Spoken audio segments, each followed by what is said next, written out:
Greetings, welcome, and good day. You are now tuned into the 17th episode of the Seasoned Vet Podcast. Happy New Year and happy Black History Month. I'm so glad you could make it to another chapter of this show. I can't think of a better way to kick off our 2024 season than with the first two branch veterans to grace this show.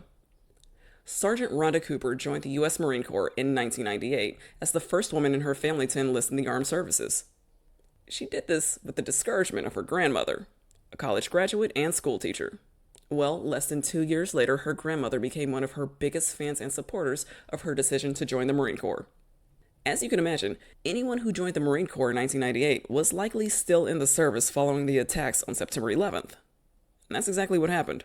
Ronnda ended up deploying and fighting in Operation Iraqi Freedom and Operation Enduring Freedom. After leaving the Marine Corps, she reenlisted in the U.S. Army in 2007, and I can't wait for you to hear about her experience there. Ronnda retired from the Army and has since then taken on the personal mission of attaining a higher education and serving the Black community any way she can. An easy feat for a master's degree holding member of Zeta Phi Beta Sorority Incorporated. Ronnda, that's definitely one way to make your grandmother proud. Ronnda's story is one of encouragement and tenacity. The courage to step into the unknown with no one to guide you, and the tenacity to keep going even when failure seemed inevitable. There's a saying to the tune of, if you ever joined the Marine Corps, then you're one of them forever. And that's why I've called this episode, Once a Marine.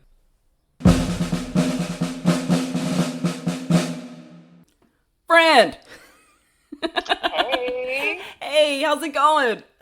It's going great. How about you? Very well, very well. I am enjoying all of the weather on this lovely West Coast. Today was a 70-degree day, so I was able to walk outside with my sleeves out. I'm sorry, with short sleeves on. Yeah, I let the wind hit my arms. I was like, yes, let's get it. Lucky you. It is 44 degrees here in the Pacific Northwest. Oh my God. And the sun has already gone down for the day. Oh my God. I'm so sorry for your loss. Yes. All right. If you don't mind, what is your connection to the service? And if you would like to say your name, you can. I am Ronnda. Hey, world. I am a Marine Corps vet and an Army retiree. Ooh, wait. Come on. Marine Corps and Army? Yes. In one lifetime. In one lifetime.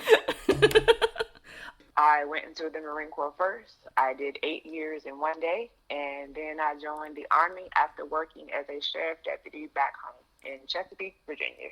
Jesus. Ronnda, you're a very tough lady. You know that? So I have been told. Yeah, I'm scared of you. If we on the phone, you're not gonna jump through this phone and I don't know. No. You're not gonna kick me through the phone, are you? No, not at all. Not at all. I'm just as goofy as I want to be, so you have nothing to worry about. Thank you. You better make me feel safe. I'm going to be laughing through this whole interview. I can already tell. I'm here for it. So, all right. So you joined the Marine Corps, and is it safe to say that was your first choice? Like that was the one you were eyeing for when you were looking for branches to join? Yes, absolutely. Wow. Absolutely. I had no other desire to do anything else but the Marine Corps. Man, what drew you to the Marine Corps? The uniforms. Oh my God. Oh my God. The uniforms. Ronnda. Oh my. Yes. No, because when I was first looking at branches to join, Marine Corps was first on my list for the exact same reason. I was like, man, Yes. they got the best uniforms. Plus they get a sword because those were the commercials that I saw. Everybody had a sword. I was like, I want a sword, so I'm gonna join the Marine Corps. Mm-hmm. Those uniforms, those dress blues, that old navy blue with that red piping. Yeah. I mean, it does something to you. It's fly. It is very nice. Mm-hmm. And then too, people told me that I wouldn't be able to make it, that I was crazy for going into the Marine Corps, and Full Metal Jacket was still in its heyday back then, and people just thought it was going to end up like that, but they actually inspired me to want to do it even more. Jeez. Mm-hmm. And then you did 8 years in the Marine Corps? 8 years. Oh my God, that's a lot of time. It is when you're in the moment and when you see it before you, but I wouldn't trade it for anything else in the world. Right on. All right. I have people that I met during that experience that I am still friends with and consider family to this day. I heard that. Now, what was your I don't even know what it would be called in the Marine Corps. I want to say your job. MOSs, we have the same thing. They're Okay. called MOSs. And I went to school to be a 6046 aviation administrative clerk, and I went to school in Meridian, Mississippi. And I had a secondary MOS of 0151, which is a human resources personnel clerk. Those careers have nothing to do with each other, Rhonda. You would think not. However, when you go to the aviation maintenance administrative school, you learn how to do memos, how to process letters officially, and you learn how to do general correspondence in the Marine Corps / Navy. So it did kind of correlate to each other, and it helps with record keeping and things of that nature. Okay. All right. Hey, thanks for breaking that down for me. I've never been a Marine, and God willing, never will be. Hey. Look, hey, I got out of the military. I wouldn't go back to be a Marine. Are you serious? At my big age. I get it. I don't think I would. I don't think my knees would allow me to go back into the Marine Corps at this age. I don't think my lack of motivation would allow me to. I dig it. You mean some 20-year-olds go yell at me? Just no, not again. Right. All right. So you did a lot of human resource, a lot of admin when you were in the Marine Corps. And what was your job when you were in the Army? What was your MOS? I went to school to be a fueler, which is a 92 box. However, once they found out that I had human resources experience, I was moved up to do the job of 42 Alpha. Okay. 42. Mm-hmm. No, that's actually human resources. Okay. Yes. Yes. Look, 42 Alpha is the only job description I know for Army lingo, because y'all have a lot of numbers and alphabets, and I haven't memorized any of them except for that one, and that's because I work in human resources now. Oh, okay. That's one of the best jobs in the military across the board. Amen.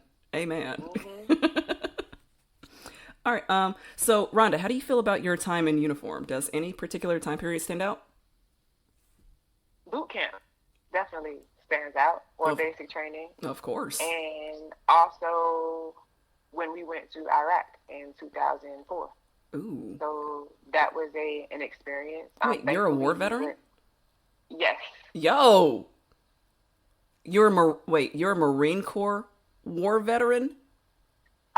Yes, we went over to Iraq in 2004 in support of Operation Iraqi Freedom and Operation New Dawn. Enduring Freedom. Oh. No, Enduring Freedom. Okay. Mm-hmm. Oh my God. You're like the toughest lady I know now. No.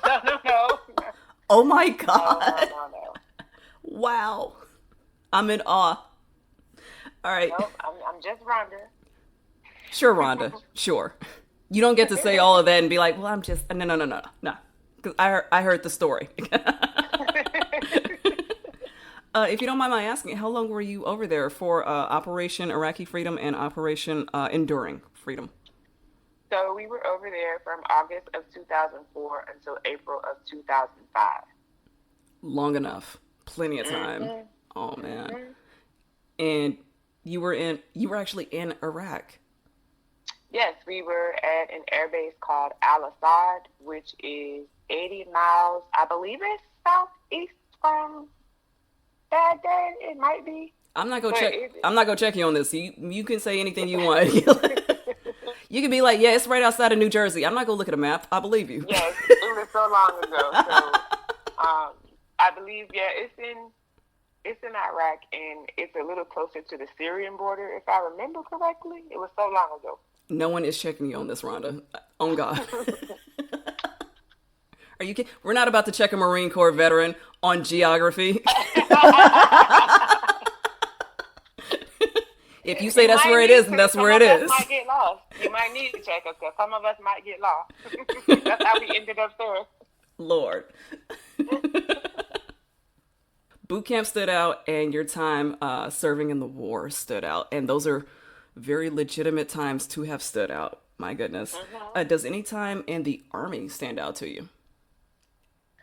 When I reenlisted at the MEPS and then walked across the street to where I was going for the Army, and being thrown into a environment that I was not prepared for, because the Marine Corps, when you're prior service, you don't go to basic training to the other branches. You Right. just show up and join the military, and you go to your school for your job. Mm-hmm. So it was different with different customs, different courtesies, different lingos. They had what was called cadre in our MOS school, and I was a prior service sergeant. So I haven't seen a drill sergeant or a drill instructor since basic training. And here I am, have been in almost 9 years already, and you're going to yell at me? Right. It was definitely a culture shock. I believe that. Now, all right, you're located on the Northwest. You're not from the West Coast, are you? No, I'm from Chesapeake, Virginia. All right. Here was my next question. I know, I think 42 Alpha Human Resource School for the Army is in South Carolina. Is that where you did your school, or was it like a different location then? So it was a rule in the Marine Corps at the time that if you did 1 year of on-the-job training, you could take a test and receive a secondary MOS. It could only be for a secondary MOS. However, that training showed that you were proficient enough to hold the additional MOS. So when I went into the Army, that job title of 0151 translates to the needs and resources of the 42 Alpha. So I was able to say, hey, do you know how to do XYZ? I do. Well, I need you to come up here in this office because we're short a person. They put you to work immediately? They did. They gave you no well, not that you needed any training. You were good because once again, that time in the Marine Corps, all right. They couldn't wait for you to enlist. They was waiting on you at the door. And I went to this school learning how to be a fueler, learning how to tell the difference between the grades in petroleum, thinking I'm going to be out here in the motor pool or being at some kind of fuel systems testing. And they were like, nope, we have a lot more people down here in the motor pool than we need to. We're going to send you up to the headquarters. Okay. They just decided your destiny for you. Mm-hmm. Enough with this fueling stuff. Back to paperwork. Mm-hmm. Pretty much. All right. How do you think your experience could have been improved? Or could it? I think that my experience in the military would have been improved if I had done things a little differently as far as my life. I became a mom very young. Mm-hmm. I was 19. You know what we do in the military. We become 18 and we get married to the first thing that we see that's different. Oh yeah, you grown. Yeah, exactly. So I had my first child at 19 with my then husband, and the needs shifted once you become a parent, a Mm-hmm. mother. You are no longer mission capable. You're mommy capable. Mm-hmm. And if I had to do anything differently, I wish that I would have a chance to explore the military without having additional responsibilities. Mm-hmm. Mm-hmm. Mm-hmm. That makes sense. So that was your time in the Marine Corps. Look, you're the first 2-branch or multi-branch person I've had on this podcast. You're a unicorn, lady. All right, so now I get to ask you that same question about the Army. How do you think your experience could have been improved in the Army?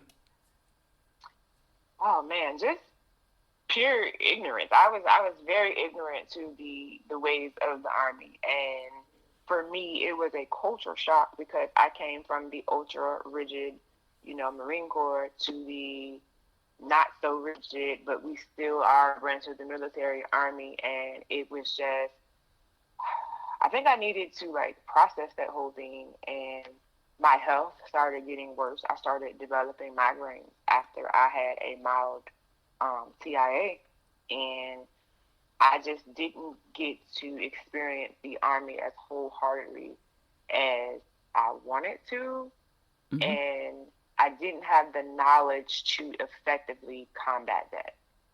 Mm. So it's fair to say, like, maybe a lack of resources, a Yes, lack of information. Like, more information would have helped you. yes. Okay. No, I feel that. Sometimes it's hard to find what you need if it's not, because people aren't like openly broadcasting it. It's not like there's not a lot of flyers on the wall. You don't get a lot of emails about certain things. Some things you just have to search for it, and if you don't know how to search for it, then you're just never going to find it.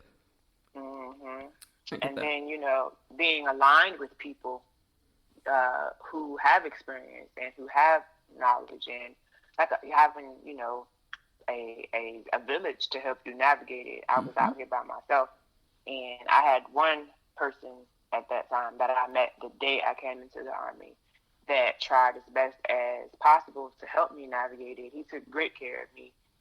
He and his wife, who are still friends to this day.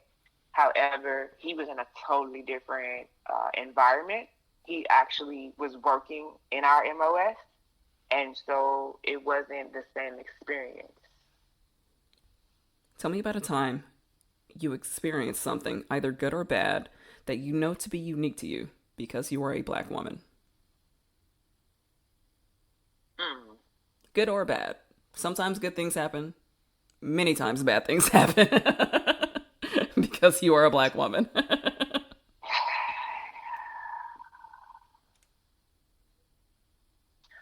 Unfortunately, the worst thing that I remember in my career came from dealing with another black woman.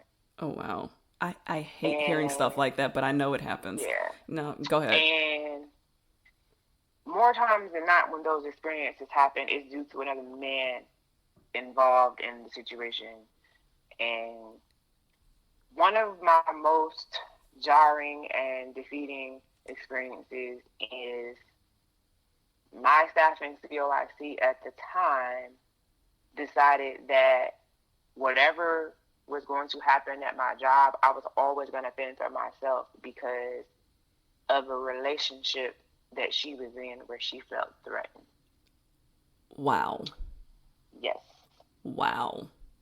hmm And I wasn't thinking about the person she was involved with the first. Of course not. You I were was a just, mother. You had yeah. better things on your Yeah. mind. Yeah, and once I found out about the individual, the things that I found out about him, it didn't align up with who I am, and I just always looked at him like he was a cornball or something. But yeah, I still think this to this day, and it just turned out that I feel that she and I both missed out on a valuable opportunity. Yeah.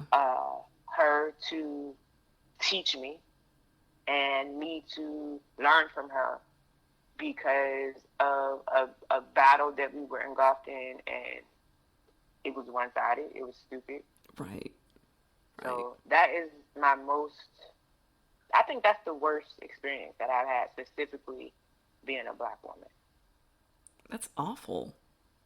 You missed out on a Yeah. good friendship that could have lasted forever because this lady was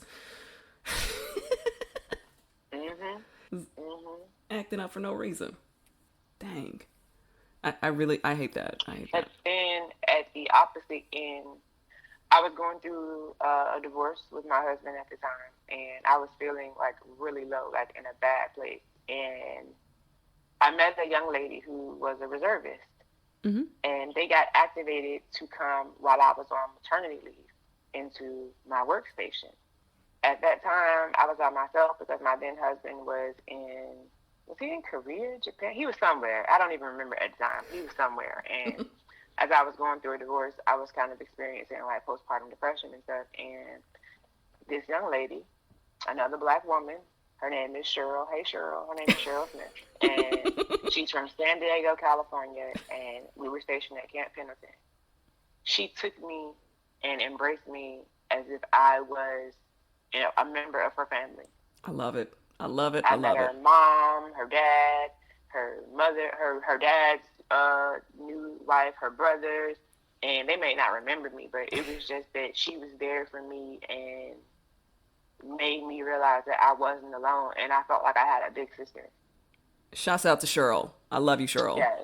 Yes, Cheryl. Yes, Cheryl. Oh my, you were good with Cheryl. Okay. When you brought complaints to your chain of command, do you feel that you were heard?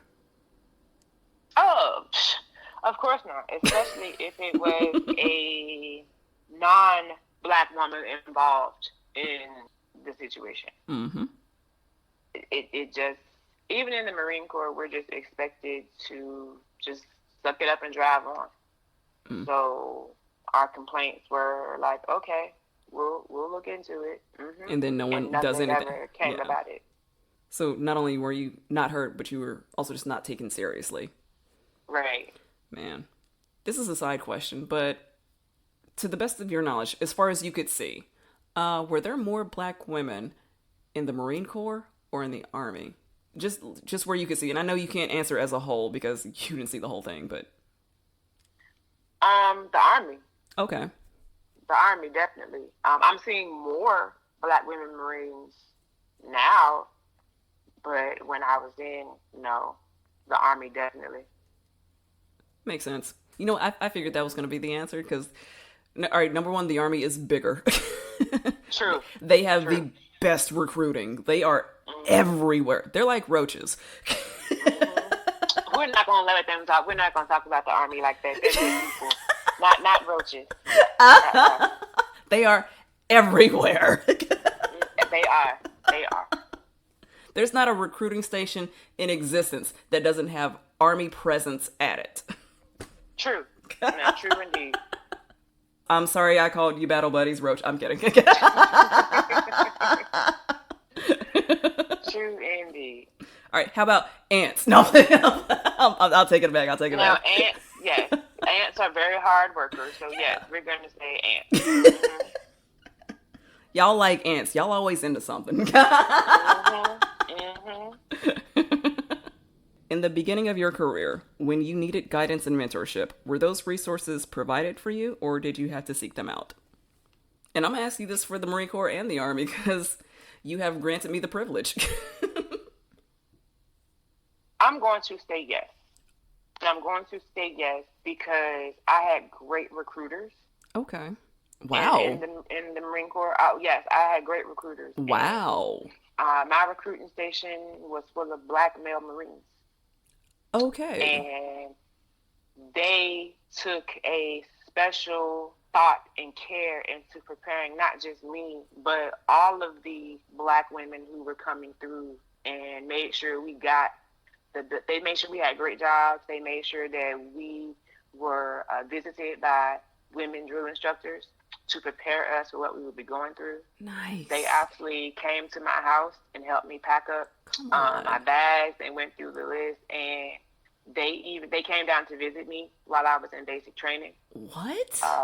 Yes. And when I got to my first duty station, one of them was actually stationed there, and they made sure to look me up and to keep track of me, and they just looked out for me while I was from the beginning to the end. Rhonda, you had unicorn recruiters. I did, and if I could ever find Master Sergeant Harrelson and Gunnery Sergeant Harris, thank you. Man. Mm-hmm. I'm like, they helped you pack? Like, that is... Yes. I've never heard that before. They came to my grandmother's house, and they had spoken to the women drill instructors who they knew. Mm-hmm. And they helped me get my bag together so that I could keep everything that I had taken with me, and that I wouldn't get in trouble for having anything extra. Okay. Mm-hmm. Man, they looked out for you. I've never heard of anything like this. And they gave me the game as far as being in a small organization where Black women are scarce. They gave me the game, from a brother's point of view, this is what time it's going to be. I love this for you. Keep your head in a 360, you know? On a swivel, yeah. Mm-hmm. I love that for you. I love it. Oh, man. The Army, mm-hmm. I'm going to say yes to that because my very experience as a soldier, I hadn't been in the military more than 3 minutes in the Army, and I was lost. The verbiage was different on my orders. I didn't know what I was doing. I didn't know anything about the Army. And as I was leaving the MEP, someone stopped me and asked me, did I need anything? Matter of fact, they said, yo, you good? And all right, so this was a black person. actually, he's Puerto Rican. Okay. But, I mean, he's still a brother. And he was like, hey, yo, you good? And I was like, no, I have no idea what this means. And he was like, oh, yo, I got you, Sarge. And right now, he's still in. He's a master sergeant, and we're still friends to this day. Nice. So I can say, yeah. Mm-hmm. Nice. I like that you were able to run into people that were willing to help you. That's I'm glad too. That's so lost. needed. I would have been lost. Oh, man. Okay. Mm-hmm. Have you been able to make friends with other Black lady veterans? Are you purposeful about building your village? Now, you already said you were retired, so so now I'm just wondering, were you able to make Black lady veteran friends along the way? And have you kept in touch with them? Yes. Amen. I love it. Let me see. Some of them, I only speak to, through social media and things of that nature. But we still catch up. And hey, how's it going? I've watched their children grow up from a distance, like they've watched mine. Aww. Let me see. Others I've gotten to know later throughout my different branches and through retirement, being involved in different organizations. Right. I've met a lot of Black lady veterans. And one of my best, most dearest friends is a Black lady veteran. And she's one of my sheroes. And I just think, like, she's a freaking amazing person. So you want to shout her out? Hey, Roxy. Hey, Roxy, how's it going? Hey, Roxy. Yeah, she just retired. Nice. From after 23 years of service. Get it. As a first sergeant. So, like, I'm very proud of her, and she's amazing. Shouts out to you, Roxy. I got a cousin. You know, one of those kind of cousins where you grow up in the same neighborhood and y'all become cousins. I got a cousin who retired. She went into the Army a little later in life, and she ended up retiring. She went through enlisted first as a gunnery sergeant, and then she became a major upon her retirement. Nice. And now she's retired. So hey, Angie. Hey, Angie. Shouts out to you. So yeah, I think I've got a pretty good village of woman veteran friends. I love it. You have one more member of this village that we both know. And I'm going to go ahead. And Miss Lisa. Come on, Lisa Spotwood. Man, let me tell you something. I met Miss Lisa one time, and I knew right then that she was a special lady, like a very, very special lady. Yes, she is. And upon learning about who she was and the history that she made in the Coast Guard,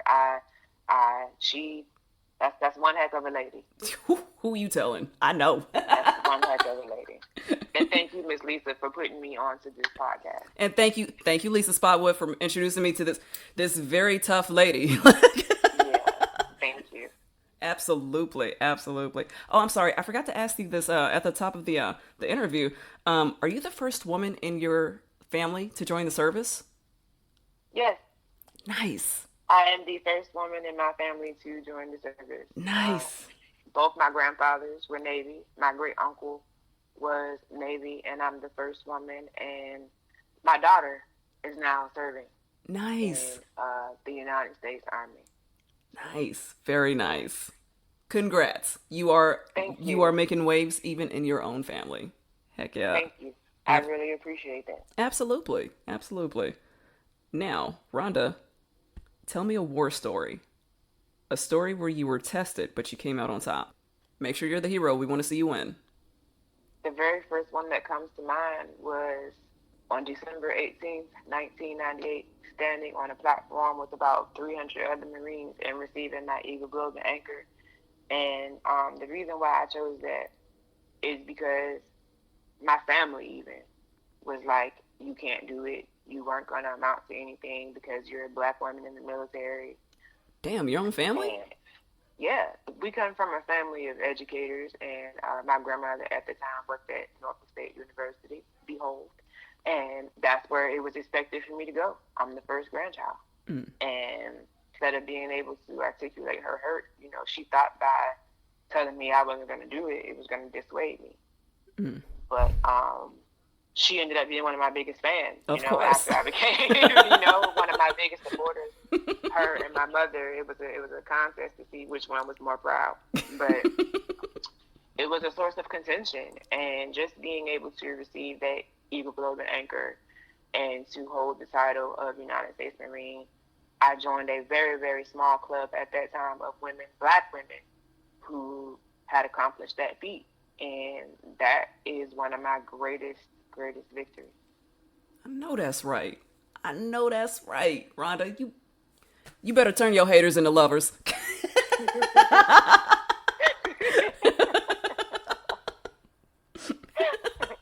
You they favorite now.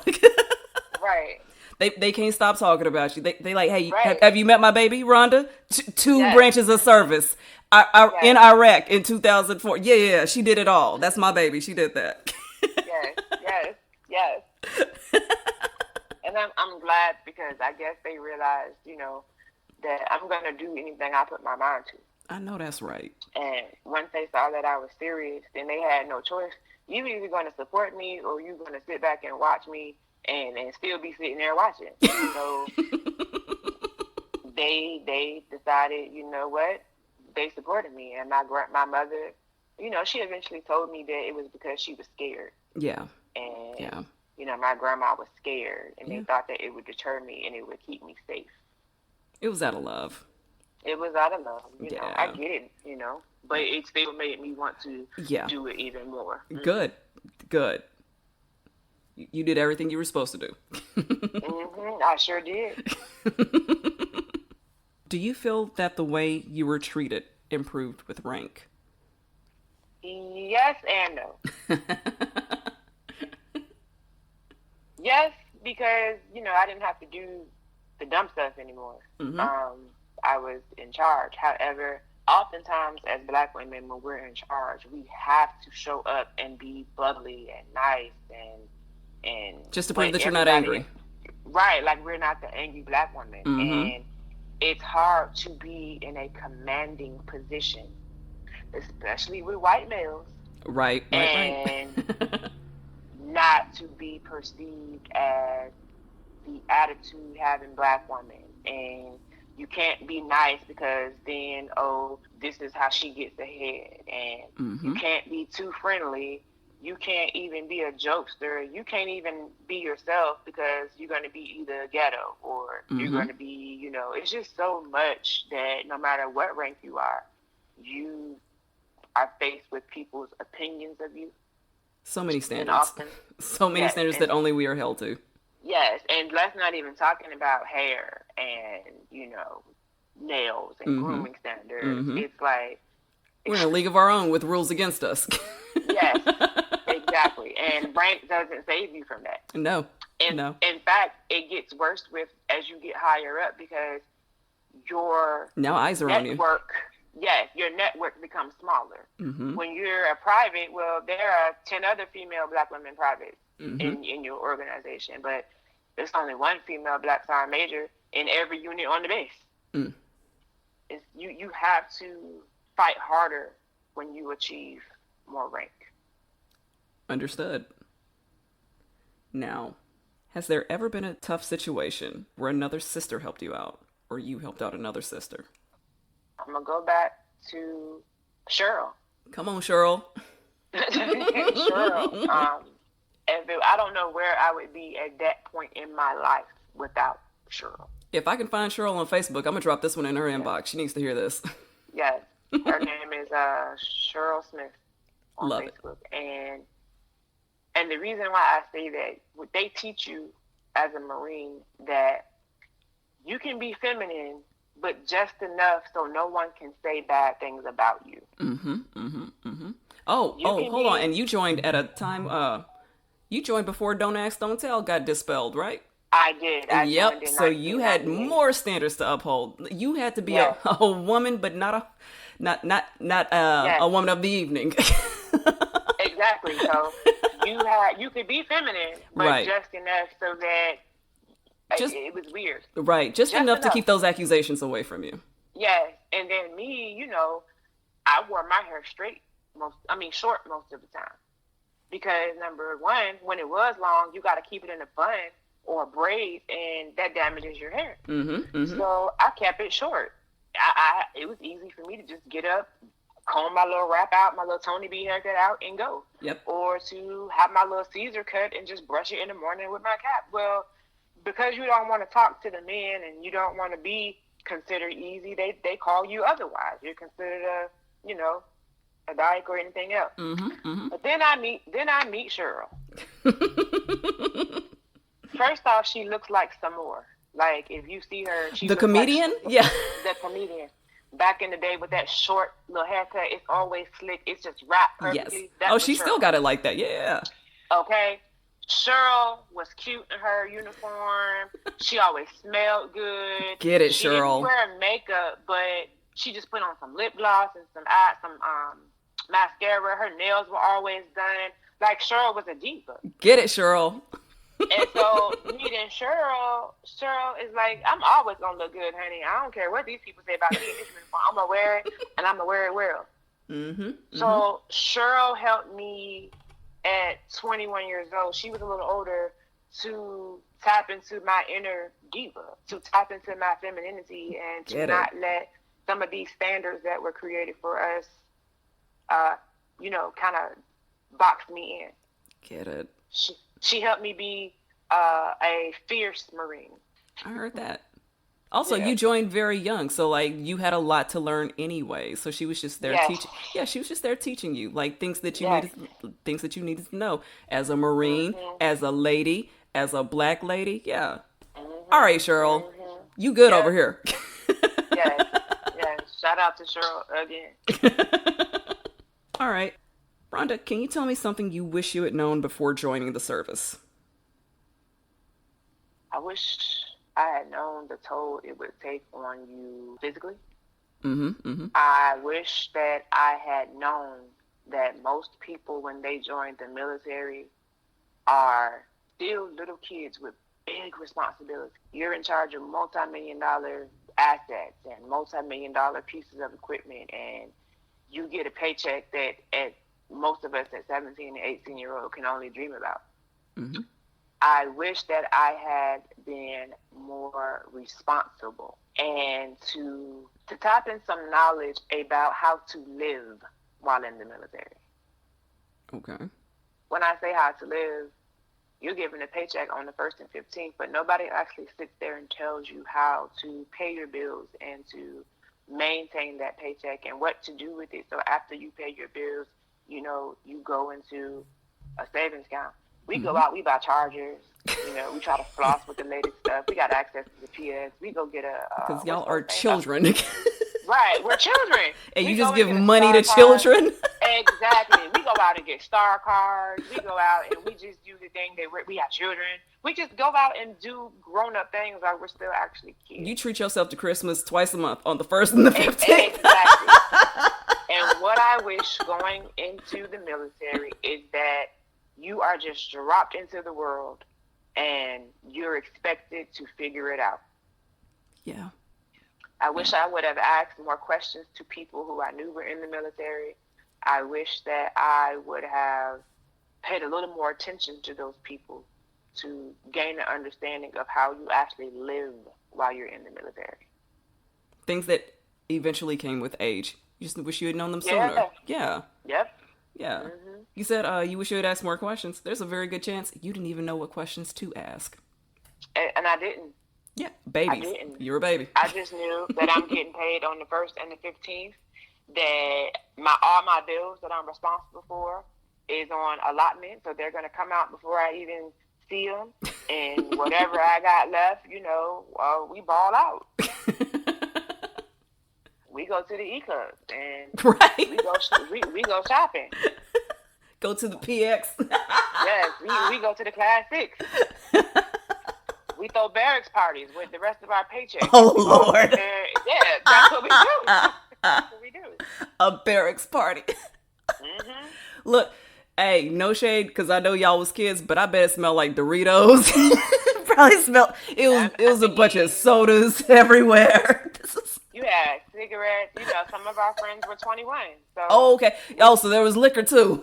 yeah, we would pull together all our resources. Lord. Like, hey, I got 35 on the alcohol. Like, you know, we're kids and we have no supervision. As long as we show up for inspection and work the next day, Lord. you know. Is it fair to say that you were around just a lot of people your own age? Like, you joined very young, so your own age would be like anyone 22 and under. That's all I was around. Okay. Even some of our sergeants were like 22-year-old sergeants. Okay. Y'all were being led by children as well. Jesus. Yes. Yes. There were no adults in the room. Right. Our first line of supervision were literal 20 and 21-year-olds. Oh, Lord. You don't learn anything. You don't know anything at that age. Nope. I was a 21-year-old sergeant in charge of a whole unit room full of people that they had to report to me. And I just had my second child. Well, I don't have time to supervise y'all, you know? Stuff like that. Y'all sound like a television show, for real. It's the real lives of the USNC. All right. Tell me about a time you learned a lesson that you were not ready to learn. Maybe a surprise situation, a surprise event happened. You weren't ready for that event. It taught you a lesson that you weren't ready for. September 11th. Oh, wow. Okay. September 11th. And the reason why I remember this is because it happened. So we had this thing in our unit where your birthday weekend, you can submit for a 4-day pass. Mm-hmm. Well, my birthday is September 9th, which usually falls on September 11th weekend. Oh, my God. So when I got back to work that morning, it was just weird. So I get to work, the gate is backed up, they're in full, protective gear, they're searching cars, and I'm like, what in the world is happening?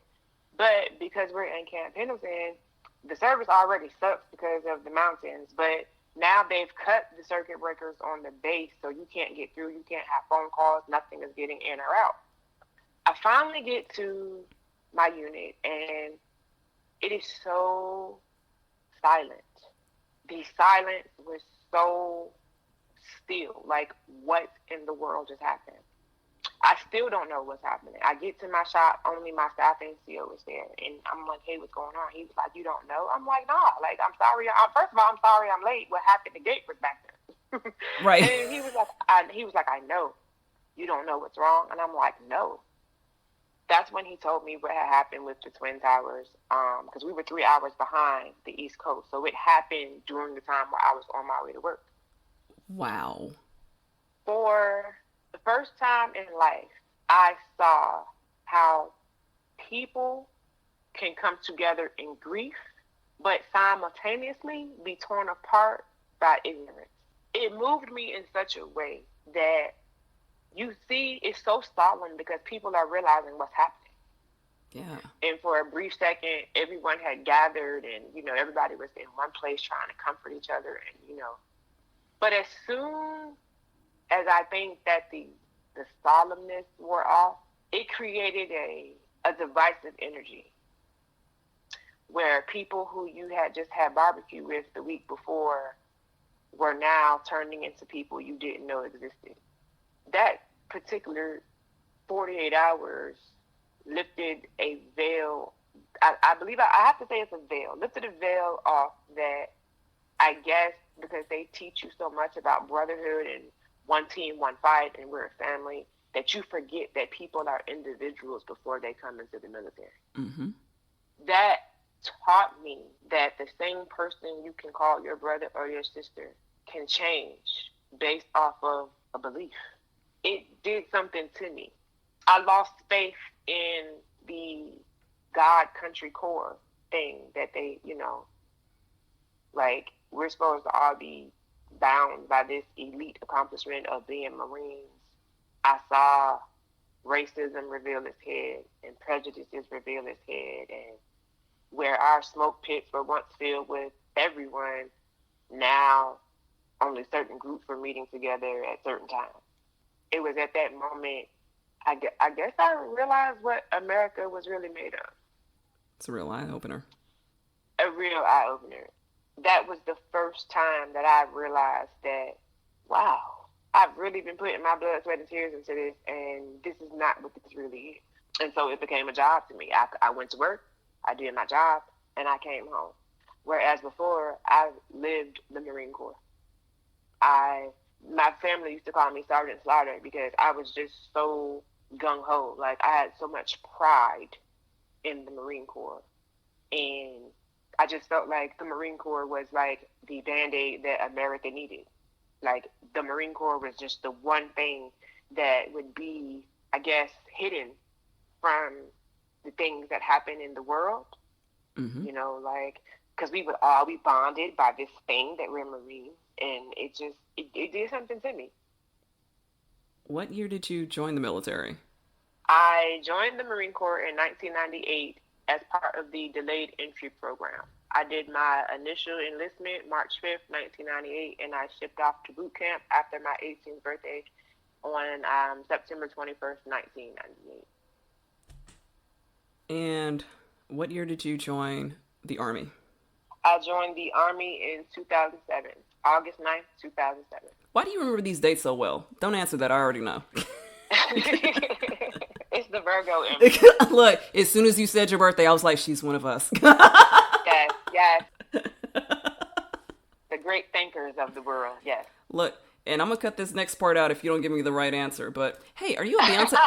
Look, I'm not kidding. Hey, are you a Beyonce fan? Ooh. I'm cutting it out. You know what? That's not the right answer.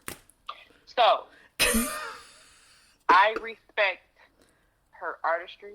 I respect her performance and her work ethic. I think she is phenomenal. She is. I think she is an amazing person, and she is phenomenal at what she does. She is. I listen to some of her songs. Okay.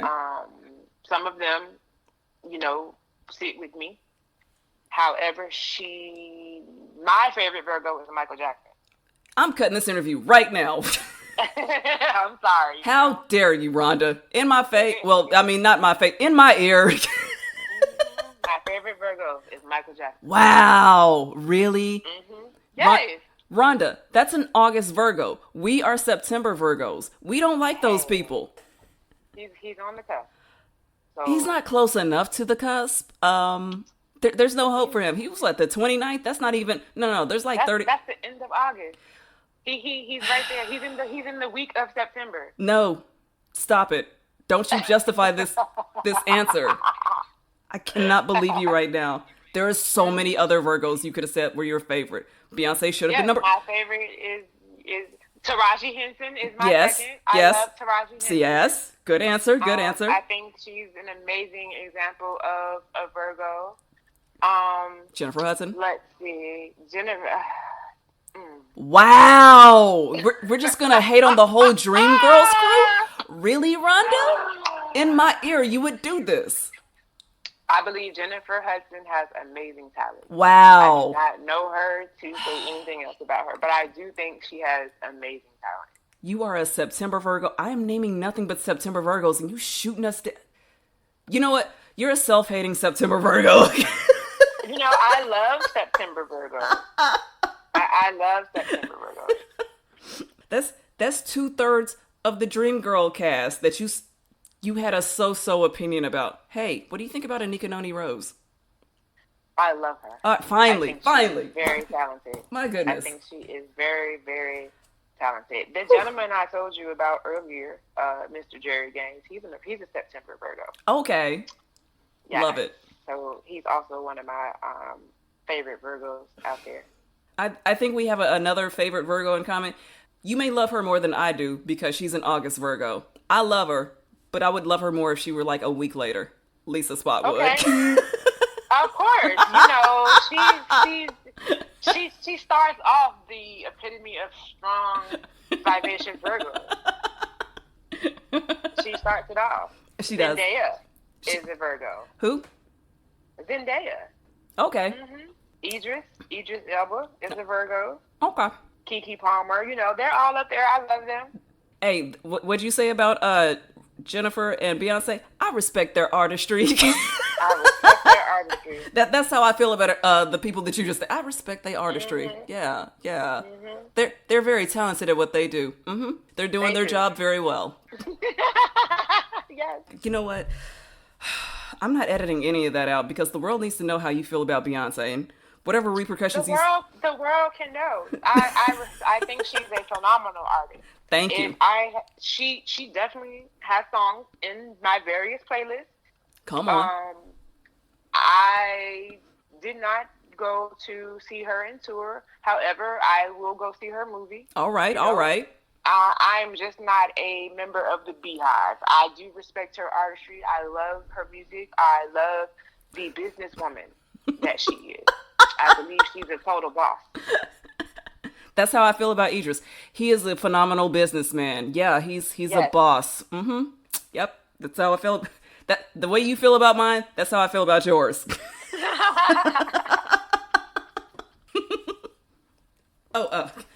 Yeah, I forgot we were in the middle of an interview. I just got way off the rails there. That is fine. I believe that Beyonce is a very good representation for the September Virgo group. Thank you.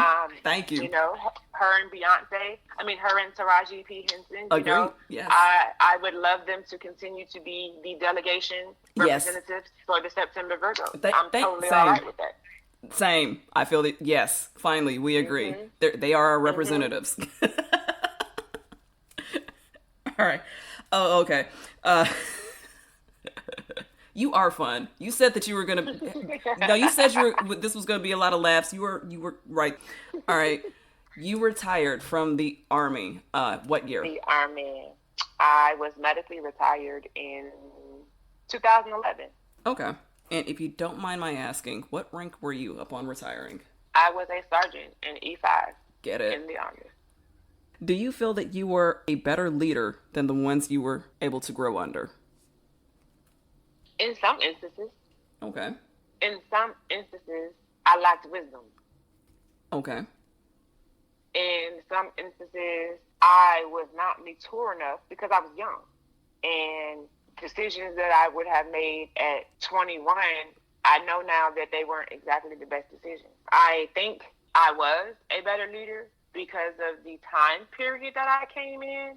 I'm kind of like, I was born in 1980, so I have a blessing and a curse when it comes to the year I was born, that decade, that time period that I was born. Like, I'm old enough to still have some of the values and to have some of the things that, you know, like our families had, like, you know, the 70s and stuff like that. But I am young enough where, you know, Google came out the year that I graduated high school. Right. Yeah. So I'm young enough where I was able to be involved in some of the changes that were happening in the world. So that made me a little more open-minded. I had a little bit more access to things. And I was able to offer a different perspective. You are almost a millennial. Yeah. Almost. Yeah. You're, dare I say, very young? Yeah. And so I think in that aspect, I was a leader. And my greatest leadership ability is that I am not that's how we've always done it person. Good. Oh, thank you. I love that. I don't care who you are. My mother instilled in me from a very young age that judge puts his pants on the same way that the person in his courtroom does. You respect the people who they are, not their title. And so I don't care who you are. If you are not following the rules, if you are not going to go by the book and you're going to go just because that's the way we've always done it, that doesn't make it right. That's right. So I was a questioner. Good. Why am I doing this? Yeah, I would do it, but I want to know why I'm doing it. At the end of the day, it's what I'm doing just because it's the way it's always been done. Can it come back and bite me in the ass? Who's gonna get thrown under the bus if the way that we've always done it isn't right and it doesn't work out? Right. It's going to be me because I'm the person at the low totem pole. So I think that my greatest leadership style has been, I'm not just going to do it because you tell me to do it. You're going to do what makes sense. Yes. I love that. I'm going to do what's right. I'm going to do what's right. Thank you. Thank you. I have found in my career, doing what's right isn't always doing what's popular. Come on. It's not always popular, and it's not always easy. It's not. And I will say that ability in me has sometimes cost me. Thank you for standing on business, though. I don't know any other way. Are there any sisters in service that inspire you? Past, present, retired, Guard, Army, Marine Corps, Coast Guard, Air Force, whatever. Oh, man. Any sisters in service that inspire you? Let me see. There's so many. We covered Miss Cheryl. Armour. Who? Wait. Yes, Miss Cheryl, Vernice Armour. You said Vernice or Bernice? Vernice with the V. Okay. Come on, Vernice. She was the first Black woman combat helicopter pilot in the United States Marine Corps. That woman is a total badass. And I had the pleasure of working down the flight line with her while she was freshly coming into the Marine Corps. And I've always admired and respected her path in the Marine Corps. Now she's a public speaker, and she's an author. So wait, what's her last name again? Armour, Amour, Vernice Armour. You know what? I'm willing to bet I've definitely heard this name before, like just in other Black lady veteran circles. You probably have. I think I have. Thank you for telling me she's an author. I'm gonna go ahead and buy her book now. Yes, thank you. Let me see. Carla Glover. Carla Glover was I met her as a sergeant, and she has always shown to be who she is, and she ended up being a master sergeant in the Marine Corps before she retired. Come on, Carla. She's a total badass.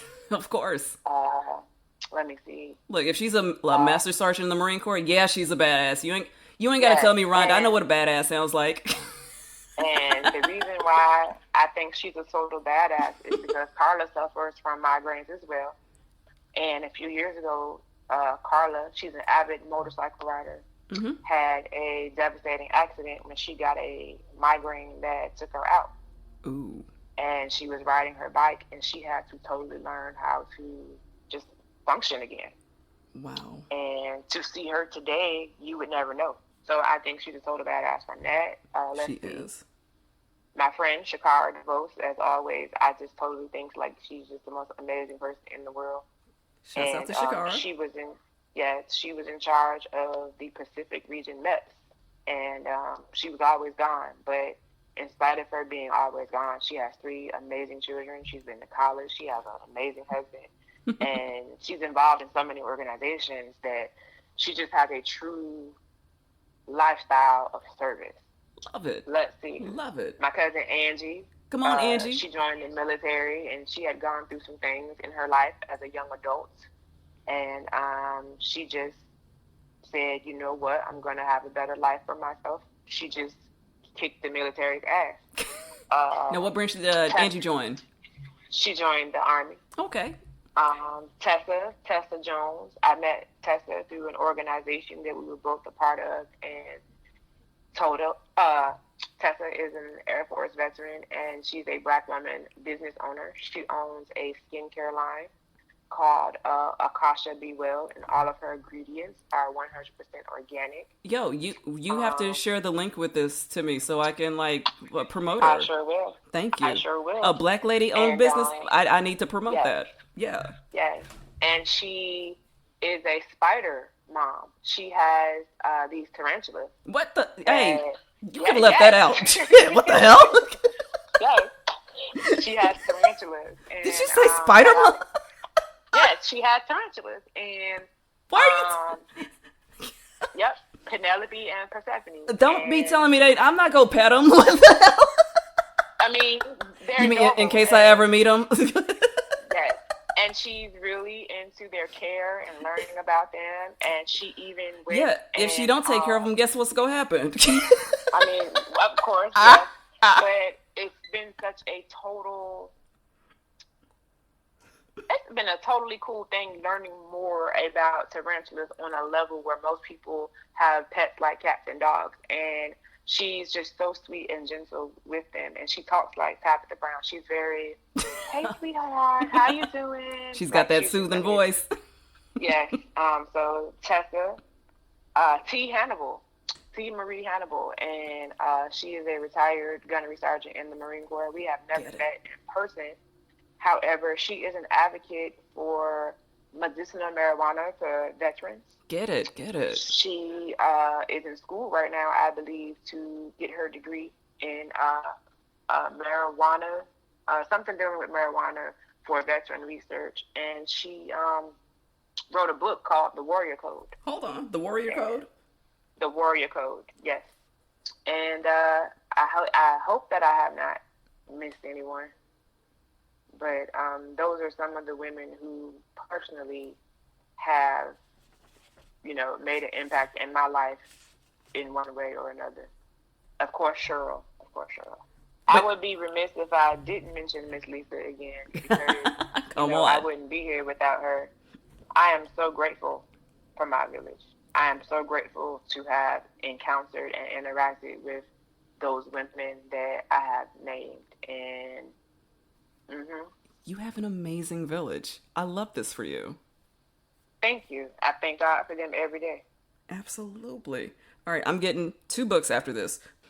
Let's say you were just starting your life on your own, and you were presented with the opportunity to join the service for the first time. Knowing what you know now, would you still join? Absolutely. Okay. I think everybody should join the military. And which branch would you join? Oh, the Air Force. The Air Force. Right on. Yeah. I cannot say I blame you for that one. and then the Navy. Okay. And then the Army. And then the Marine Corps. And the Coast Guard is last. Only because Ronnda, in my ear, you would do this. And honestly, it's because even though I grew up in Hampton Roads, Virginia, the Coast Guard wasn't really visible to me. Okay. So that would honestly be the only reason. I have amazing friends who are Coasties. Hey, after having been in the Coast Guard for almost a decade, you don't have to explain your reasons as to why you wouldn't join. I've got plenty for you. All right, Rhonda, if you had a daughter or any young impressionable black girl in your life that you cared about, and she was considering a life in the military, would you try to talk her out of joining? No. Okay. My daughter, my youngest child, enlisted in the Army. All right. And she's currently in Poland. She just became Soldier of the Month. Get it! And she's over there doing her thing. Hey, Reagan. Way to go, girl. Yes.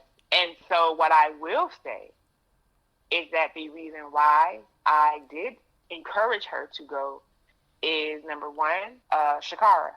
As the first sergeant of the MEPS, I knew that my child would be in good hands in regards to how she enlisted, what kind of options that would be available to her, that she would get a job where it wouldn't be excruciating, and she would be able to do, a career where she wouldn't have too much physically demanding stuff happen to her, and to put her in a field that could easily translate once she got out of the military. So that was one of the most important things. And then number 2, the military afforded me with the ability to pursue my education. And that's very important to me. And so I definitely would encourage. It was important to your grandma too. Yes. Yes. And I definitely would encourage my daughter, if I had additional daughters, to look into the military as an option. I would go, and with that encouragement, provide them with resources so they wouldn't have to. So they would be prepared for what the military is. Okay, you would give them the tools that you may not have had. Yes, like I made sure when my daughter decided to go into the military that I did call Shakara and I did say, "Hey, Reagan's interested in joining. I'm going to forward her your information. you can talk to her because, number one, you've done this longer, you're currently serving, and you have access to things that I no longer have. That is village. I love that you have this, and I love that you're able to help your daughter with it as well. This is beautiful. All right. So you wouldn't talk anybody out of joining? Unless, I think everybody should do it because at any given time, you have housing. You're either going to live in the barracks, or if you have a family, you get base housing. Right. You get to see the world. California, man, California is in my heart. Yes. I love California. Yes. And then even going over to Iraq and being able to be in the cradle of civilization and to interact with the people who worked in the various places on the base and just talking to them and learning more about the Iraqi, culture and things like that. So I would have never have experienced that without joining the military. And I got a master's degree out of them. Nice. So, yeah. So I think everybody should do it. I love it. Thank you. Heck yeah. Okay. Recruitment and retention is down across all branches and with all demographics. Black women are not excluded from that. This was true even before the pandemic. Why do you think Black women are so disinterested in joining the military? Lack of representation. Okay. They're just now starting to put out images and media and things that portray Black women in a more prominent, more visible aspect. Also, that lack of representation, that's not what we see coming into our schools. It's always men. Or if it is a woman, they're not Black women. So we don't really have anyone to give us first-hand knowledge. I think also that in this age of social media, sometimes a lot of the wrong things get passed around.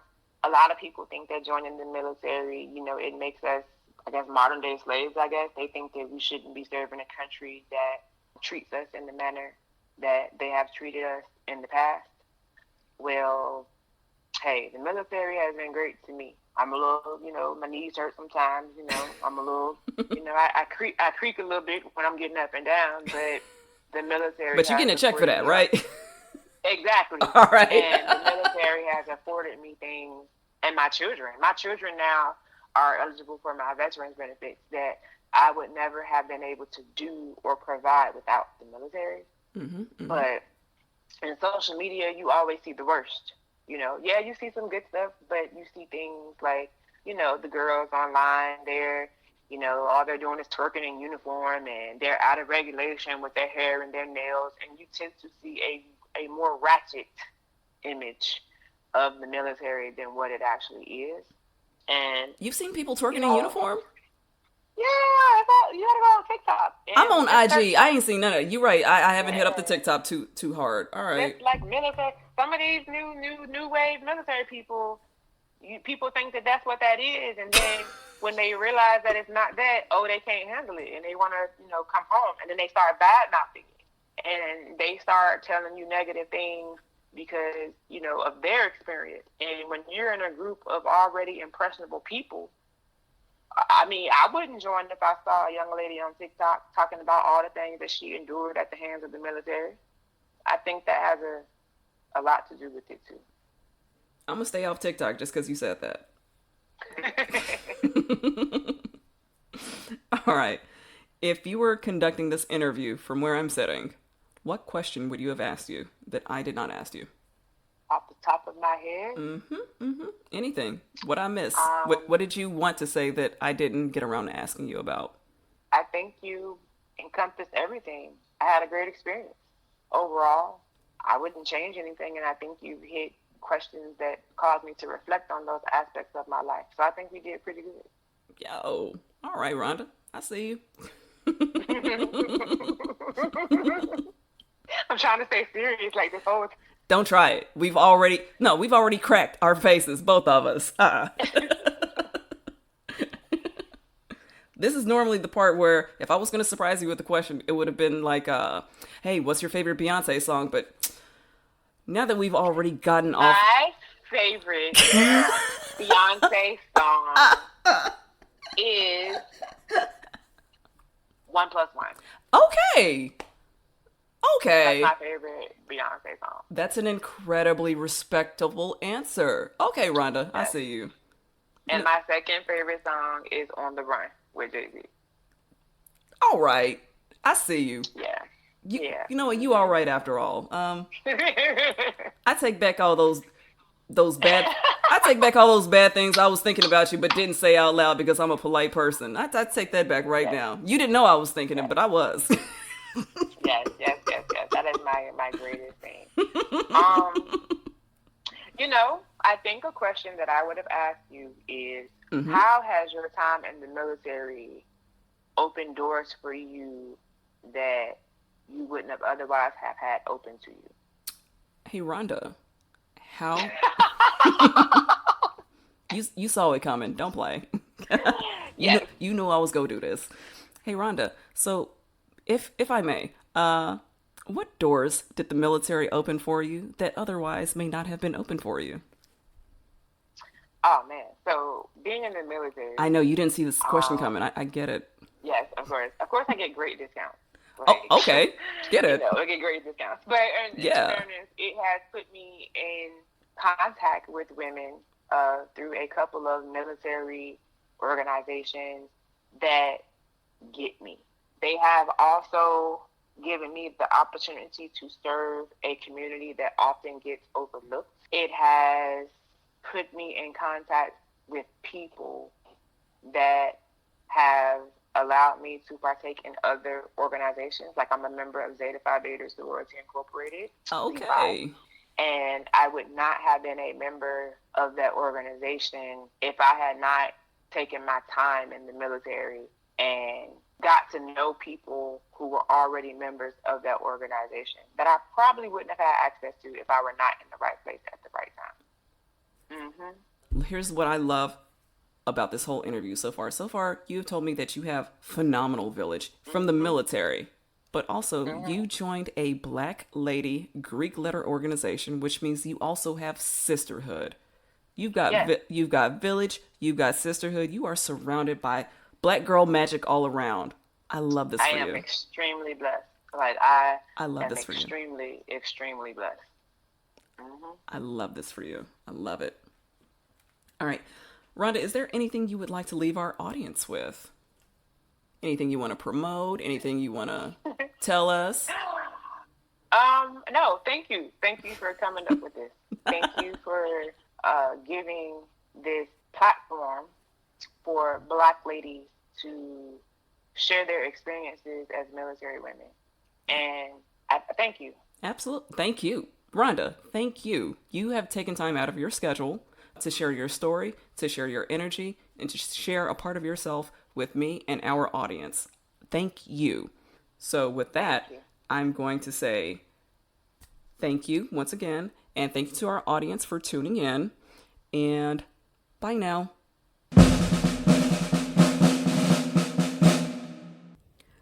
And that concludes this episode of the Seasoned Vet Podcast. Thank you so much for tuning into the show, and a special thank you to Sergeant Ronnda Cooper for sharing her story and taking the time to make this interview possible. Now, if you are or know a Black lady veteran who would like to sit down with me and be a part of this show, please email me at seasonedvetpodcast@gmail.com, or you can call or text message me at 713-254-0970. You can also find, follow, and inbox me, the Seasoned Vet, across all platforms of social media. At Real Seasoned Vet on Twitter, at Seasoned Vet Podcast on Instagram, at Seasoned Vet Podcast on TikTok, at Seasoned Vet on YouTube, Seasoned Vet on Facebook. Y'all, I'm so out there, I'm even on Spoutable. That's at the Seasoned Vet on Spoutable. Now, if you like what you heard, please like it, share it, rate it, and leave a good review on whatever platform you're listening to this on.